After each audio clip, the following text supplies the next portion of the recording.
আসসালামু আলাইকুম রহমতুল্লাহ। প্রিয় বন্ধুগণ, ডক্টর ইউনূস স্যার এমন কায়দায় খেলতেছেন, না মারতেছেন ছক্কা, না নিতেছেন রান। উনি সিস্টেমে ফাঁকে ফাঁকে চার মারতেছেন। উনি এই সিস্টেমে খেলা খেলতেছেন, কারো বুঝার কায়দা নেই, বোঝাটা খুব টাফ। আর উনি ঠিকই খেলে যাচ্ছেন এবং খেলে যাবেন। আশা করি উনি সুষ্ঠু নিরপেক্ষ নির্বাচন দেওয়ার জন্য সকল প্রস্তুতি তিনি গ্রহণ করবেন। তবে আমরা চাই যেন বাংলাদেশে সুষ্ঠু নিরপেক্ষ নির্বাচন করার জন্য যদি ৮ বিভাগে ৮ দিনে দেওয়া হয়, তাহলে সেটা নির্বাচনগুলো আরও বেস্ট হবে, আরও ভালো হবে। আপনারা অবশ্যই সেই বিষয়গুলোকে একটু গুরুত্বের সাথে বিবেচনা করার জন্য আহ্বান জানাচ্ছি। আপনারা সকলেই এই স্লোগানটা তুলুন, যেন ৮ বিভাগে যেন ৮ দিনে সুষ্ঠু নিরপেক্ষ নির্বাচন দেওয়ার জন্য ৮ বিভাগে যেন ৮ দিনে নির্বাচন দেয়, জাতীয় নির্বাচন। তা না হলে নির্বাচন সারা বাংলাদেশে যদি একদিনে হয়, তাহলে তাতে বিভিন্ন জায়গায় বিশৃঙ্খলা করার চেষ্টা অবশ্যই করবে।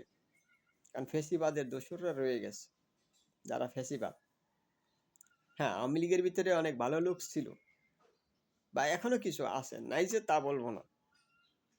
তবে যারা ভারতের এজেন্ট হয়ে কাজ করে, তাদেরকে, তারা আওয়ামী লীগ হোক, বিএনপি হোক, বা অন্য কোনো দলের হোক, আমরা তাদেরকে কখনো দেশপ্রেমিক বলবো না। তারা ভারতের এজেন্ট এবং দালাল হিসেবে আমরা তাদেরকে চিনব। অতএব প্রিয় বন্ধুগণ, আমি বলবো যে ডক্টর ইউনূস স্যার হয়তো তিনি রিগেল পয়েন্টে খেলতেছেন, খেলা বোঝা যাচ্ছে না, তবে তিনি ভালো দিকেই খেলতেছেন। তবে যে খেলা খেলে দিছেন, যে ব্যাটিংটা করছেন, এনে এক করে বিএনপি যে পুরো মাইঙ্কা চিপায় বলে না, ঠিক আঞ্চলিক ভাষায় বলা হয় আর কি, ফাটা বাঁশের চিপা। তো ফাটা বাঁশের চিপায় কিন্তু বিএনপি অলরেডি পড়ে গেছে এবং পড়তেছে, আরও পড়বে, অপেক্ষায় থাকে।